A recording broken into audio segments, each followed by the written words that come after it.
This is the definition of a big game for both of these teams. New Mexico, from like a resume perspective, for the Aztecs, you could get to 4-0 in the league and win in one of the toughest environments in the conference and even in the country. So New Mexico and San Diego State, Richard Pitino, the son of Rick Pitino, is the head coach of the Lobos. He's in his third season, and he was talking, I think it was earlier today, about San Diego State's Shaden Ledee. He's done a great job of, just continue to develop his game. I don't know if he has a true weakness, to go along with obviously being very, very strong and physical and tough. I mean, San Diego State's always had those guys, but he's got an offensive skill package that may be a little bit more unique. So I can't think of one guy. He doesn't have a lot of weaknesses. I do know that. And it's going to be a major challenge. Richard Pitino says Shaden Ledee will be a challenge. Which has sky's blue, right? Which has been the case for every green. Team. Yeah. What did he do the other night? We haven't even talked about 31 points and 10 rebounds. Yeah, correct. Yeah, that's exactly right. 30 and 10. Yes, 19 free throw attempts. It's good. Yep, he's a load down there. Yes. As he goes, the Aztecs go.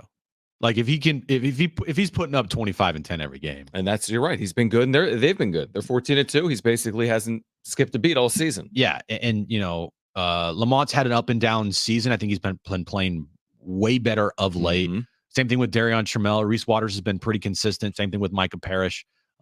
Jay Powell is obviously coming on in a big way of late, and I think Miles Bird coming off the bench is making some nice plays and getting more trust from the coaching staff to be out there in bigger time moments. But if you get 25 or 20 to 25 and 10 every single game from the D, you can afford to have maybe an off night from a Lamont Butler, right? But when Lamont Butler has a night where he can score 15 points and you're still getting 20 to 25 from Jaden, you're going to be tough to beat. You're going to be very tough to beat. Yeah, I agree. What do you got, Brent? I'm going to be John now. The thing that worries me, and it worried us last year, Jamal Mashburn's kid and Eddie House's kid.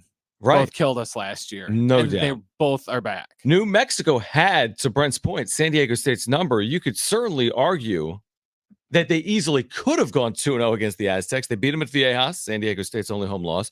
They led by 1 with 0.1 seconds left before Lamont Butler hit a 3 straight on from 25 feet out to stun the Lobos at the pit. So New Mexico played San Diego State really well a year ago, and this thing's just not going to be easy. New Mexico's 1-2 in the league. With 2 road losses, they just have to have it. Well, guess what? They didn't beat them last year.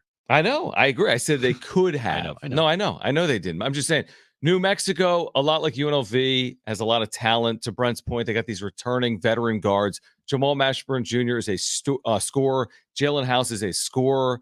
They've been very good. They're 13-3 this year. They have not lost at home. San Diego State is 14-2.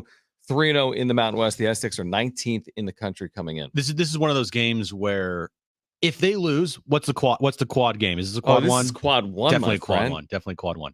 Lose this game, then we'll all be saying, not expected, but it's not the end of the world.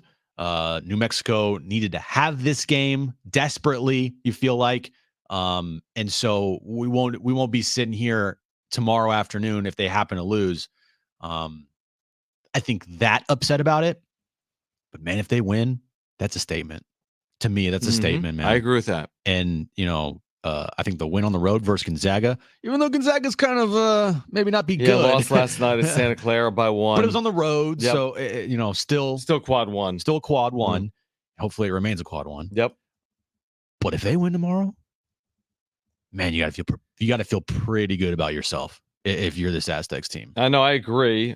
From a betting line perspective, New Mexico is now a 2.5-point favorite. So San Diego State on the road, number 19, perfect in the league. You're exactly right. It is a statement. You win this game, you're 4-0 in the league, and all of a sudden you're the clear front runner. Now, of course, off last year, everyone knows San Diego State's going to be right there. But there's 4, 5, 6 teams that are good in this league. To become the clear front runner, you win tomorrow in Albuquerque. Yeah. Otherwise, it's a big game coming up next week against Nevada back at home. Then they go to Boise next weekend. It's gonna be a bit of a gauntlet. It really will. From now until Selection Sunday, I think the good news is you're playing a lot of really good opponents, so there's opportunities. The bad news is you're playing a lot of really good opponents, so there's chances you can get picked off. because night in and night out, there's going to be a lot of challenges coming up in the Mountain West for San Diego State. Yeah, and that's if you happen to lose a quad one game, and other teams might be saying, well, that's our only opportunity to quad one win. Well, guess what? They have 6 total right now in the conference to have a quad one game. Yeah, they've got a lot. I'm not even sure how many they still have coming up. They probably have about 6. Yeah, so that's a lot. They have many opportunities to get quad one wins if they don't happen to win tomorrow. Is tomorrow's game a must win for the Aztecs? It's not a must win for the Aztecs because it's quad one game on the road versus a very good New Mexico team. If they lose, I would not expect them to drop that much in the net rankings. They might drop out of the top 25 and people will lose their minds. But the metrics that matter the most, I don't think it will hurt them that much if they lose. Now, if they get blown out, they might drop 5 or 6 spots. I don't know. But if they lose a close one, it's not going to mean that much, I feel like. I agree. It's not a must win. I would say these next 3 games, you have road games at New Mexico and Boise and a home game against Nevada. Ideally, you win 2 of the 3. Then you're in pole position because you're winning at least 1 road game in that scenario.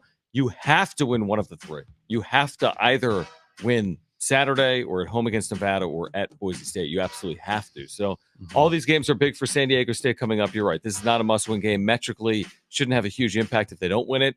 If they do win it, absolutely could have a really positive impact for SDSU.